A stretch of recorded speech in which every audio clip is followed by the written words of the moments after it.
Hi, I'm Eric at Frog Valley Tropical Fruit Farm, and this is Florida Natural Farming.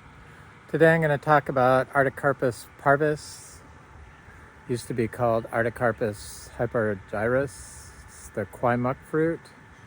I've been waiting for this fruit to ripen. We have two fruiting trees. One's a grafted tree and one's a seed-grown tree. And I'm also going to talk about what to do about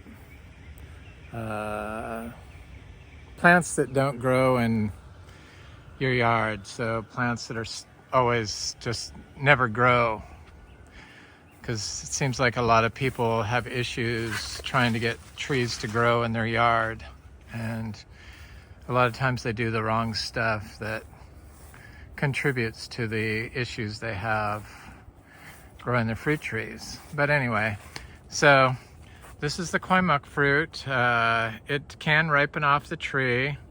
I went ahead and cut it already, and it's quite good. And here's the tree here. One fruit ripened yesterday. It's a nice fruit. It's been my favorite fruit in the past, and thinking about it makes my mouth water. It's full of anthocyanins. That's the bioactive compounds that are in pomegranate. And you just eat the whole thing, skin and all, and it just melts in your mouth. It's an incredible fruit, so I'm going to eat it. Two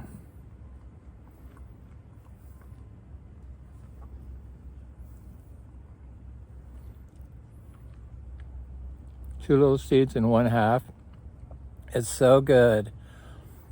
My mouth just continues to water after I eat it. It's very delicious. It's just, I don't know, it's hard to explain. It's a sweet and sour mix, and just this texture that's melting.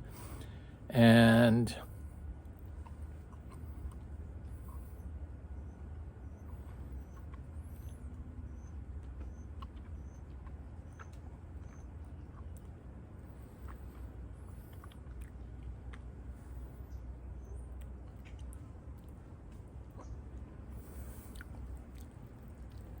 you don't even have to chew it.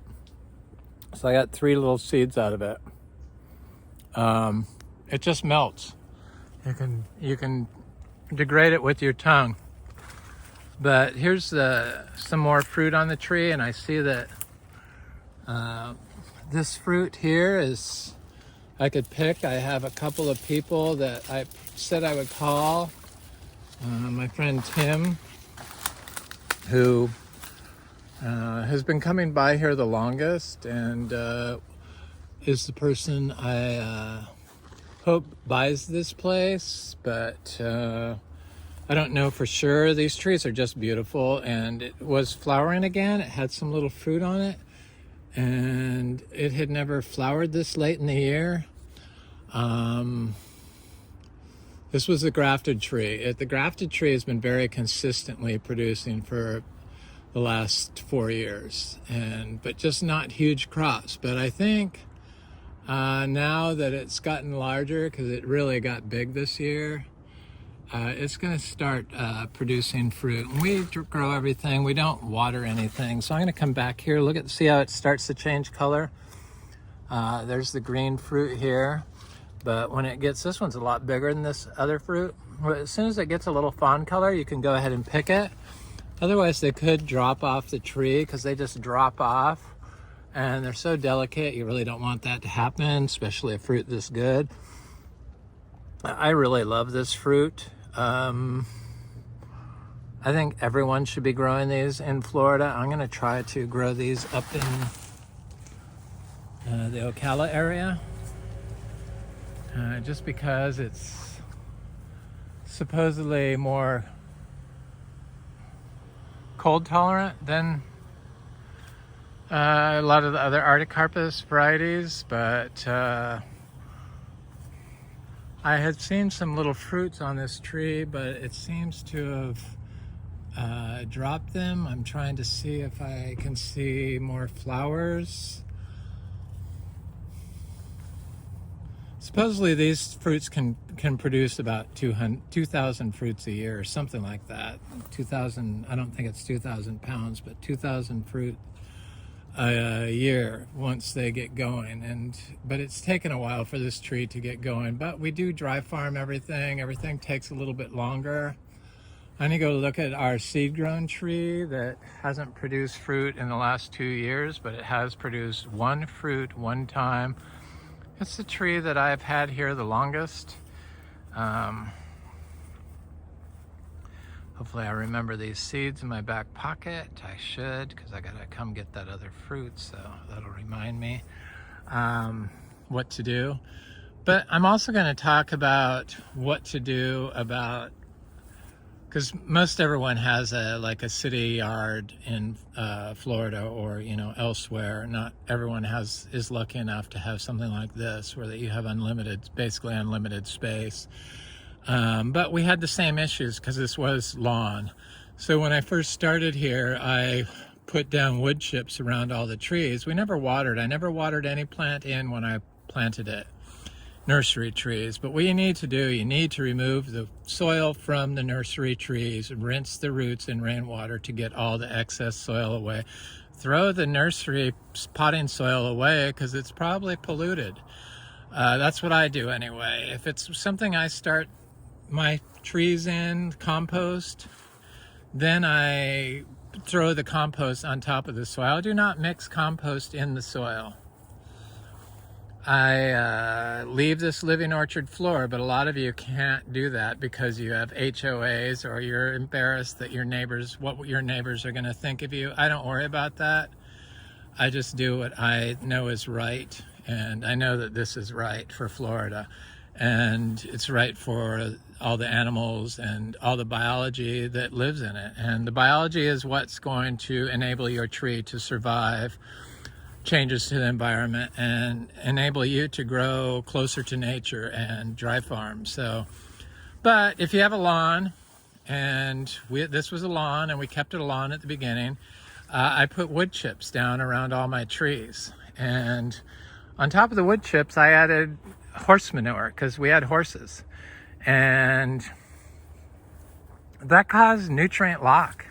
The trees would turn chlorotic and they just wouldn't grow. And I realized I really didn't know what I was doing. If you just use pure manure or manure with hay, you won't get that problem, and then you water it, your trees will grow really fast. I do not suggest anybody uses horse manure because horses, they feed alfalfa hay, which is a GMO crop, and they worm them every other month. So you're going to get pesticides from the wormers that they use to grow.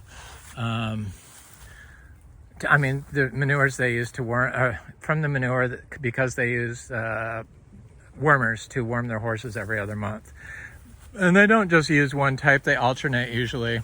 And a lot of people will use pellets that counter flies in horses. So it's already got the insecticides built into the horses' feed, and it's just not a good product unless you know how the horses are being raised. Probably not a good idea. I would never suggest anybody uses horse manure. You got to know where all this stuff's coming from, even though you could take that horse manure and compost it and call it organic. I wouldn't suggest doing that. I would just try to start with clean manure. So what I discovered that didn't cause nutrient lock is biological sprays. So like Biodynamic 500, BD 500 from the Josephine Porter Institute, spraying some of that on your soil. Making your own compost and applying it in small amounts would be the best, but if you can't do that, then buying the best quality compost, living soil that you could find, and applying small amounts to your soil, to your lawn. Just, you don't have to cover your lawn, not like they do in wood chips. I know everyone likes to use wood chips because so many people have pushed that, but that can exacerbate problems. I know my friend Frank uses wood chips, but he puts them in big piles and lets them sit for 2 years until they're mostly or partly composted, and then he plants Seminole pumpkins in them on the top to see how they are. And then he uses that slightly composted, or probably majorly composted, because he uses the parts that are mostly composted to make his potting soil. So he doesn't put them all over his field. He uses it as a compost pile, basically. But I know everyone, or not everyone, but most people spread wood chips because they've seen in popular YouTube people that, you know, living or not living, what is it? Everyone pushes wood chips, and YouTube people. And so, but when you've got compacted soil and you put wood chips down, first of all, your lawn is already devoid of microbial life, and then you put wood chips down on top of that. First of all, the pH in the soil is already acidic, and so all the carbonic acid from the wood chips on top of the soil is going to create a super acidic soil that is plants are incapable of uptaking calcium and other nutrients that are plant beneficial, and instead uptake aluminum and iron, which are plant detrimental. So it will it'll cause autoimmune disease in your plants, or it'll manifest as chlorotic leaves in your trees when you try to get stuff to grow. And then when you put manure on top of the wood chips, that definitely causes an imbalance due to the high pH, because of the manure being on top of the soil, on top of the wood chips, on acidic soil. Prevents calcium from being uptaken, prevents the phosphorus, prevents all the nutrient cycles. And if your soil's compacted already because it's been a lawn, the nutrients can't move through it. So what I suggest is, first of all, starting small, get some hay, some coastal Bermuda hay from the local feed store. 1 bale will do. You don't have to spread it thick. You don't have to do it like that. Just a little bit around. And then throw some organic earthworm castings in there, just so that they can start, because there's going to be eggs in those earthworm castings and other biological elements to the earthworm castings that are going to be beneficial to start breaking up the compaction. And just like in our gut, you wouldn't start out fixing your gut health with real hard to degrade fiber, like, I don't know, I'm trying to think what would be hard to degrade. Maybe wheat, if you had gut dysbiosis. I don't know. It's, you know, there's some fiber that's harsh on your gut, and then there's some that are easy. Wood is fiber that is harsh on the soil gut. So you want to feed the soil, not the plant. So you got to start off small. So put hay down, put some earthworm castings down, and you could also soak the hay in rainwater and put the earthworm castings in that, not a lot, and then dump some some raw milk in there, or some whole milk in there, organic of course, not a lot. You could just put a little quart in there, and then get a bag of powdered moringa. You can get it cheap on Amazon, organic powdered moringa, and put that in there. And then let it set for like 3 days, and take a leaf of every plant that you plan on planting in there and put that in there when you mix your little thing. And then spread that not generously, but thinly over your soil. It doesn't have to cover your lawn. Just put enough in there so you start activating the microbes in the soil, and you're putting the microbes in the soil from the milk and from the other biologicals that, if you do apply, like the earthworm castings, are going to have the biology in there. So it's a prebiotic and a postbiotic and a probiotic. It has all 3 of the elements you need. And that's what I would start with. And then once you have some biology in there and you start feeding that soil, because once you start doing that hay, start doing it once a week. You got to add a little tiny bit of inputs every day, especially if you have, or not every day would be ideal, but once a week would probably be sufficient, just so that your soil system gets on a schedule that it gets used to. And since you don't have a grown out lawn that the microbes are going to be able to live in, you need to feed them consistently. Since if you're continuously keeping a lawn, then you're going to have to do something to feed those microbes consistently. If they don't have living orchard floor that puts the roots into the soil that the microbes can feed on and eventually regenerate your system. But after you've done that, then put some pine shavings in there. You can get them at Tractor Supply. It's the stuff they use for hamsters. This is the other Kwai Muk tree. This is the seed-grown Kwai Muk tree. It's a pretty big tree. It's a very nice looking tree. This is my oldest tree I've had on this property. And I thought it was going to fruit again this year, but it dropped all its fruit. It dropped all its fruit last year, but I'm sure next year or this coming year, it's going to give me some fruit for sure.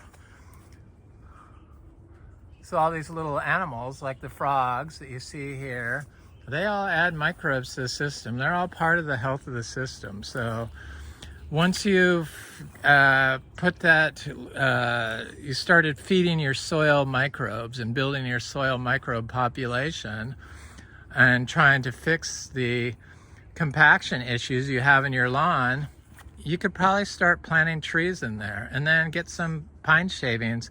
And rather than do the hay input every week, you can alternate inputs. So you could do a weekly input of just a little bit of pine shavings, not wood chips.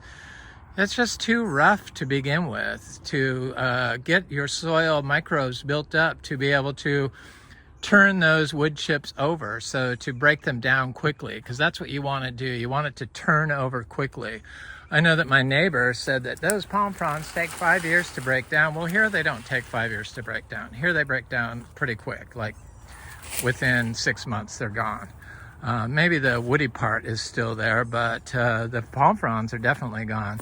But I know my neighbor said that he picks them up because they don't break down. They never break down.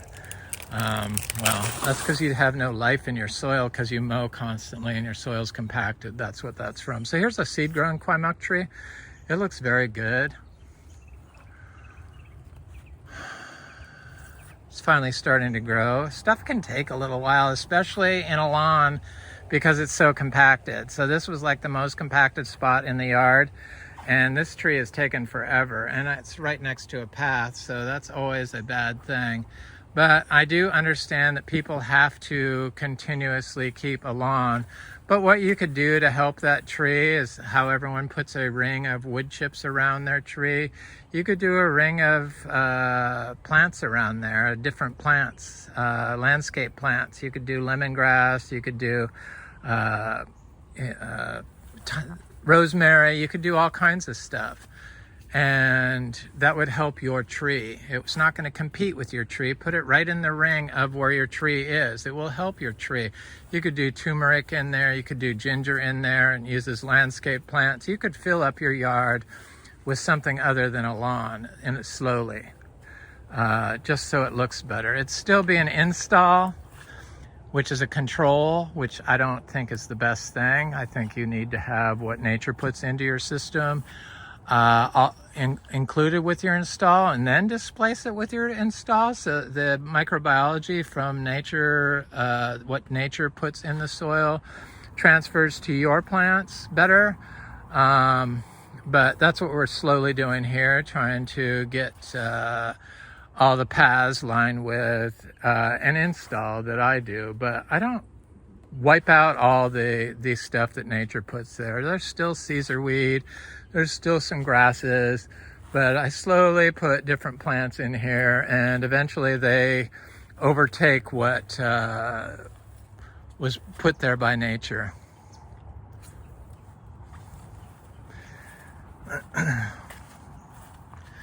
So I sprayed lab on my soils a lot. You can make tea and spray that on your soils a lot. definitely pick up little spoonfuls of soil from around very healthy trees. And you can mix that in your hay, rainwater solution, or just sprinkle over your soil around your trees. Just any little tweak you can do. If you can get your hands on some holistically grown zebu manure or cow manure, that's the best thing to do, period. I don't care what anybody says. On Florida sand especially, it just is perfect. I believe that's how the citrus industry started so well here, because they were using the cow manure as the input. Of course, all our our historical citrus grower knowledge has been wiped clean and nobody knows. But since cattle were a big factor here in Florida, and everyone knows that cow manure is how you grow plants, at least that's what they used to know, or used to think. It's not too far of a stretch to assume that the citrus growers in Florida were using cattle manure to fertilize their citrus trees years ago. So if you can get your hands on some good, clean cow manure, that's great. And you wouldn't have to probably apply anything else. You don't even need to mix it in the soil, though you could mix a tiny little bit in the soil. I do it when I grow vegetables dry farmed. It is approved for organic use after 30 days. After you mix it in the soil, you can sell. It's a loophole in the system. You can sell as organic certified to the public after 30 days if it's mixed in the soil. But if you apply it on top of the soil like we do here, then you have to wait 120 days. Even though these perennial tree crops, the E. coli that they're concerned about, can't transfer through perennial trees. It can't be uptaken by the tree and transfer into the fruit like it can with annuals. But they allow it after 30 days in annuals. But anyway, you don't have to worry about it when you're using holistically grown cows. That's a whole problem with the way they manage their cows. It's just not good. And then, the confined animal feedlot operations, and then they use the slurries from the pits of huge giant storage pits of manure and urine, and God knows what other toxins are in there or created from the combinations of the chemicals and the E. coli and everything else.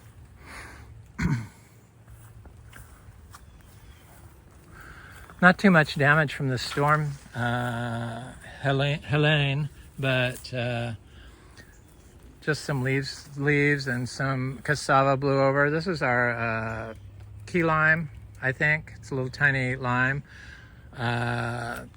Seed-grown citrus, totally healthy citrus. No greening issues on it. It's got some leaf miner, but I put a pile of our daily compost. This is all I do now. I at the beginning I did all the stuff I'm talking about. Maybe not the spreading of the hay, but I did spread hay around my fruit trees because I tried wood chips and it wasn't working. In fact, they were stunted and nothing would work.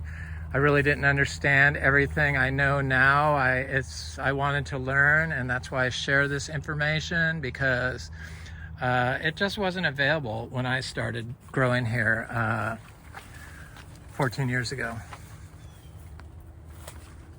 Well, I've been here 8, but I've been in Florida. We've been in Florida for about 18 years. We've had a place in Florida.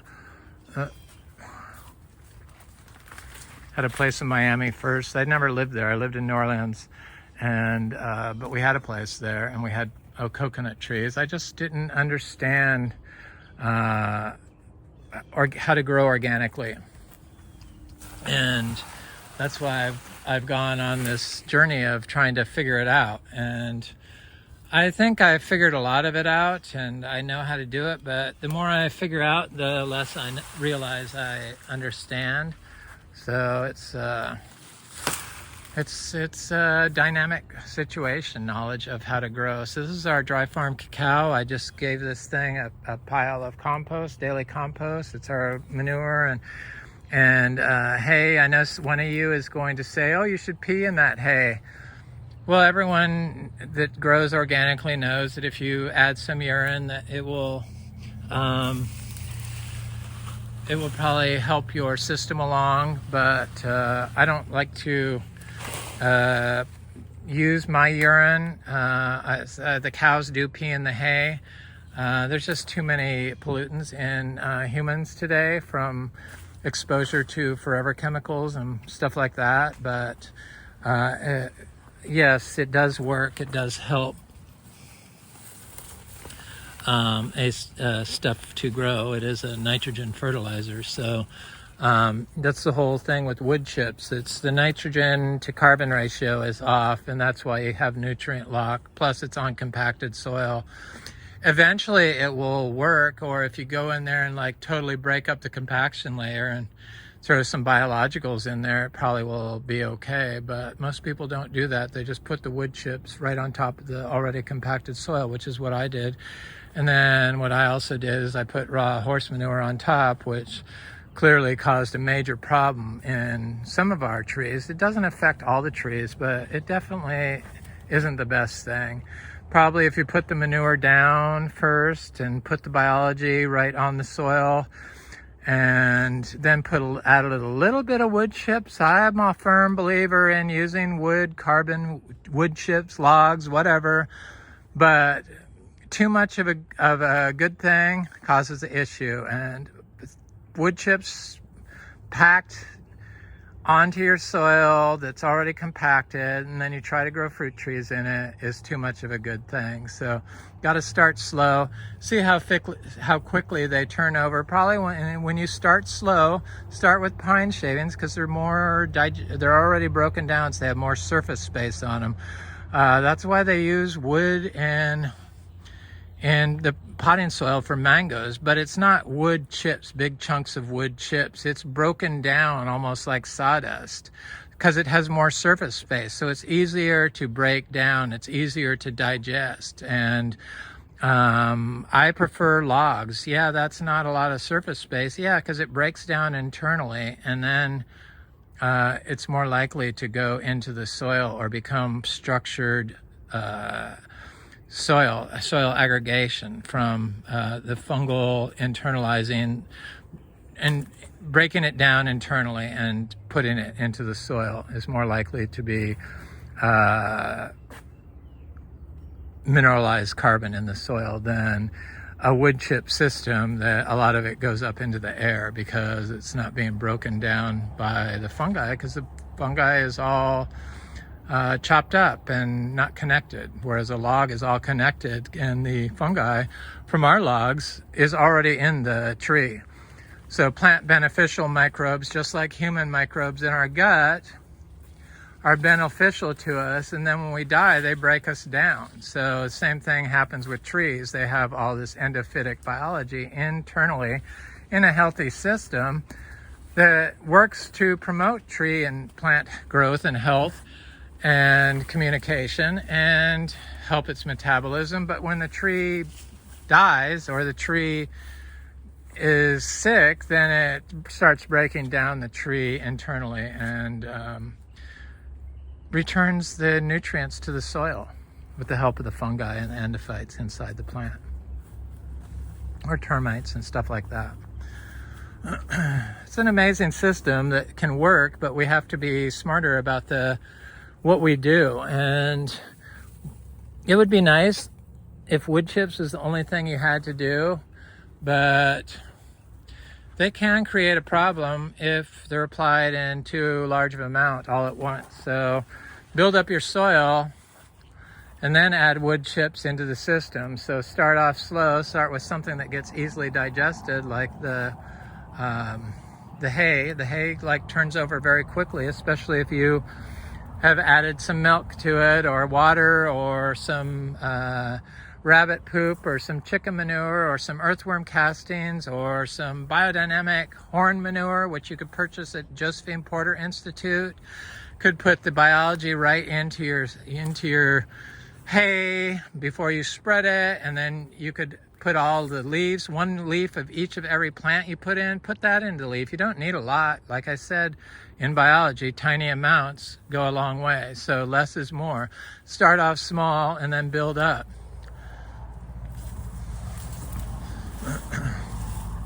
You can figure it out. It's kind of common sense. You kind of got to look at how your gut reacts to food, and you got to start off slow and easily digestible stuff like teas and hay and manures in small amounts are better than just wood chips on the already compacted soil and then adding manure on top of that. Just gonna wind up with problems. It's hard. It's hard. Eventually the wood chips do end up working. Sometimes they work. Some people are lucky. They already have biology in the soil. But the use of municipal wood chips is not organic. It's not OMRI approved, so you can't use it for organic food systems. And if you do use it, you have to wait 3 years before you can become organic certified. So I never got into using public wood chips. They did allow me to use, probably if you compost it first, you could use them. I'm not sure, but I'm pretty sure you can, because they allow you to use like industrial cow manure and stuff like that. Or, you know, from some sources. Sometimes they will let you use it and sometimes they won't.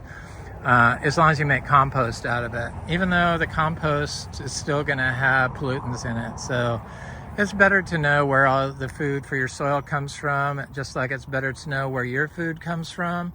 Know where your food has been. Know where your food for your soil has been. You're feeding the soil, not the plant. And you don't really need to worry about applying nitrogen or balancing nutrients if you have a diverse orchard floor, or if you've like built up the microbes in your soil and your trees are growing. One of the reasons why a system like this is so important is because you got to be able to see if plants can grow in it. And if nothing can grow in it, then your tree is not going to grow in it. Like if you stop mowing for 2 months and or 3 months and it only gets 6 inches tall in the middle of summer, you know your tree isn't going to grow.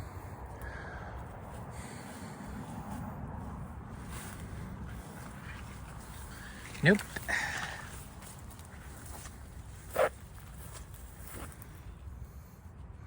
So oil nut tree. Diversity is key. That's why it was so easy in Florida. The soil wants to cover itself and plants just show up. And I don't show the orchard floor a lot. It has changed over the years and gotten less diverse as the trees grow up. It's basically become a monocrop lawn or a monocrop grass under these large live oak trees that we have here. But it wasn't always that way. It was very diverse. I think I counted 30 different nitrogen fixing plants throughout the year at any given spot. And there used to be all kinds of little nitrogen fixing plants that would pop up on my path. But as the time's gone on and the system has grown up, most of those microbes from those plants have transferred onto the plants that are growing here, like the gingers and the sweet potatoes and the jackfruit and the pigeon pea. And then there's some plants that are still weeds that show me that there is a lot of nitrogen in the system, like this Caesar weed, which is a nitrogen hoarder. I really like the biddens. I'm going to bring some seeds up to my new place. Even if you have a little bit of patch to put some in, it's a very medicinal herb, so you can make a tea out of it. All the teas that are good for us with all the phenolic compounds is also good for your soil. So the phenolic compounds activate microbes in our gut. They will activate microbes in the soil. So if you can make teas, weed teas out of stuff, spray that on your soil. Of course, using something that isn't plastic to deliver your spray, and you don't need to spray, all you have to do is fling it. But probably the best way for people with a lawn to instantly get the microbes in their soil is to buy the pit manure compost from Josephine Porter Institute and the biodynamic horn manure, BD 501. You could look up Josephine Porter Institute. They're in Virginia. It's not very expensive. I mean, it would cost you probably less than $20 to spray your yard once, but make sure you put a layer of compost down. And when I say a layer of compost, I'm talking just one little bag, tiny bag of the most expensive compost, maybe not the most expensive, but the highest quality compost, which would generally come from your yard, but a high quality compost, a living compost. Mushroom compost is not approved for organic certification, so it's not OMRI approved. Unless it comes from an organic source. They just use too many different unknown chemicals in production of plants and food today. So black cow is not approved for organic input, you know, that composted cow manure. Even though it's, I think it's probably an okay thing, but it probably has some contaminants in it, would be my guess, is the reasoning by that, because it comes from industrially grown cows. Even though it's composted according to how organic says you should do it, it's a thermophilic compost, and they do allow manures. Even biodynamic allows industrial farm manures to be imported onto the farm if you compost them and make biodynamic compost out of it. I don't believe in that.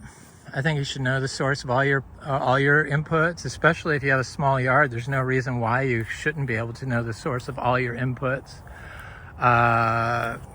When in doubt, just don't do it. Go out and grab some soil at your friend's property that grows an amazing garden and sprinkle that into your tea and spray that on it and do that. But definitely make a compost pile. Go over here and look at this other Garcinia livingstonii tree.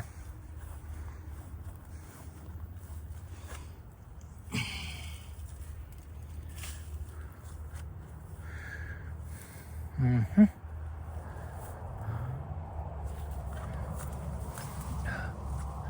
All this cassava. You know, you don't have the life in your soil if you can't get your cassava to grow. So you know you need to do work on your system when that happens.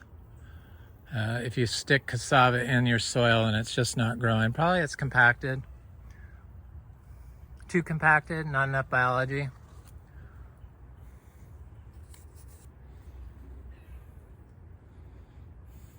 So this is a female Garcinia livingstonii tree.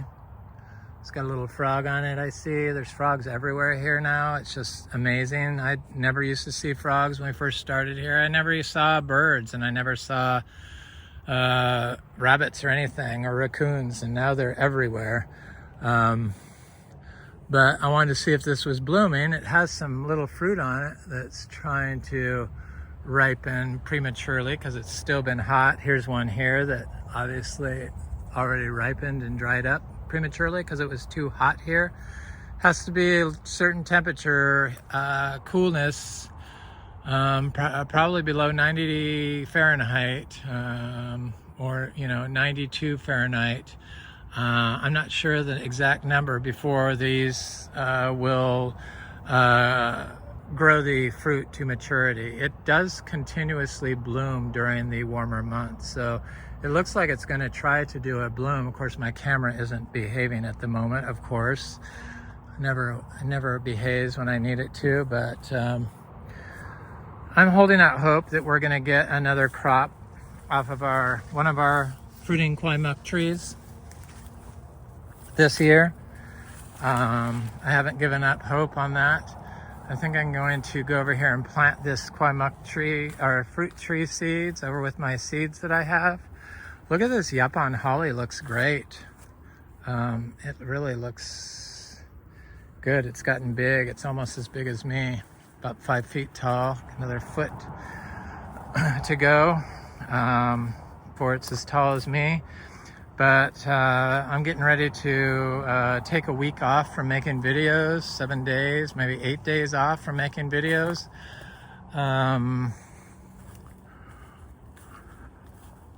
Hopefully all that Kwai Muk fruit will be ready to go. Tim, if you happen to watch this, I'm going to text you. You're going to have to come by tomorrow. He is coming by tomorrow, so you could taste the Kwai Muk fruit. I know my friend Frank wanted to taste it, so they're going to get to taste it tomorrow, I guess, if they both show up, which I'm sure they will, because people want to taste it. I'm not sure why the Kwai Muk tree is not being grown or fruiting everywhere in Florida. I know it's been around for a long time. I don't know what the reason is for that.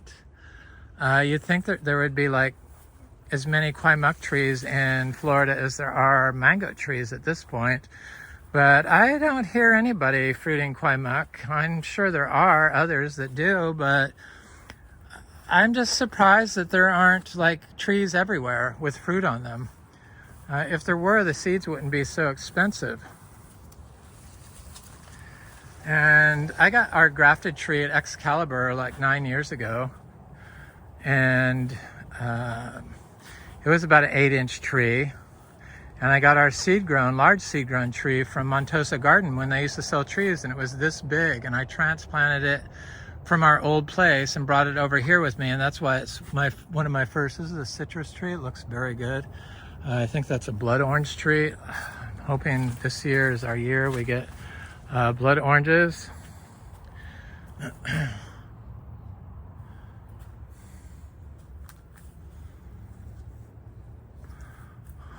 Stop looking at everything, Eric. It looks just so good. This is that Jaguar cacao. Pataxti, is that it? Here's those Garcinia latissimas. They look good. Really nice looking trees. So I'm going to put these Kwai Muks in this pot that the creatures didn't get the fruit from.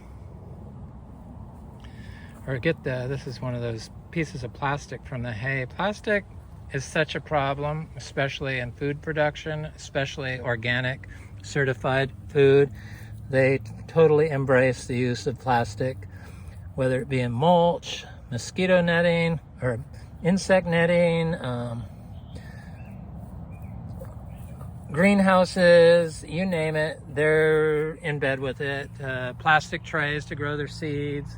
That's how the plastics winds up in our food, and it does cause autoimmune disease in higher trees.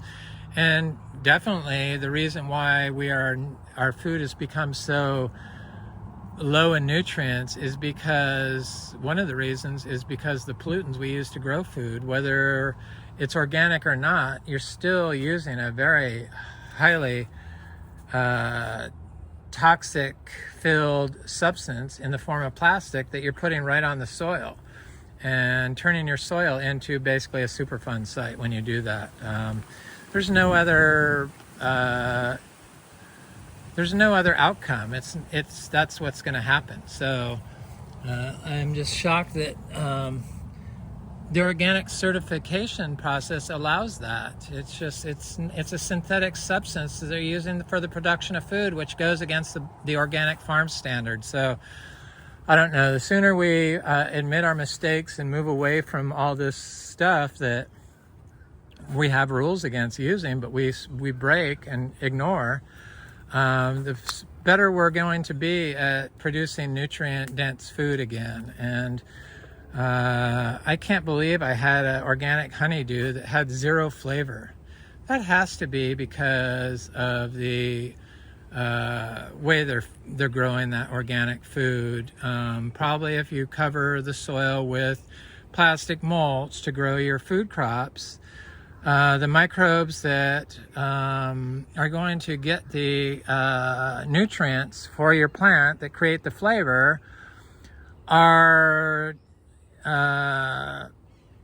limited in their abilities to get the nutrients, because that's what plastic does. It hinders microbial life in the soil. So that has to be an aspect of why the plants don't have the flavor they have that they used to have. I mean, even 30 years ago, they had more flavor. I just am shocked that honeydew is now becoming flavorless in organic food. Anyway, hey, I'm Eric at Frog Valley Tropical Fruit Farm, and this is Florida Natural Farming. So I'm going to take a week off, I think the 5th through the 11th. So I won't do a video after the 4th, and I won't be back until the 12th of next month. Anyway, have an excellent day. That was my video on the Kwai Muk fruit, Artocarpus parvus. Artocarpus used to be Artocarpus hypergyrus. I love the term Artocarpus hypergyrus. I'm sad that they changed the names. Just makes it more confusing and harder for me to remember in my advanced age today. But that's the way it is.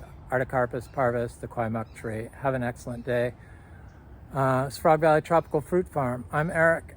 Thanks for watching. Please like, share, and subscribe, and leave a nice comment. I almost always love hearing from you. Thanks again.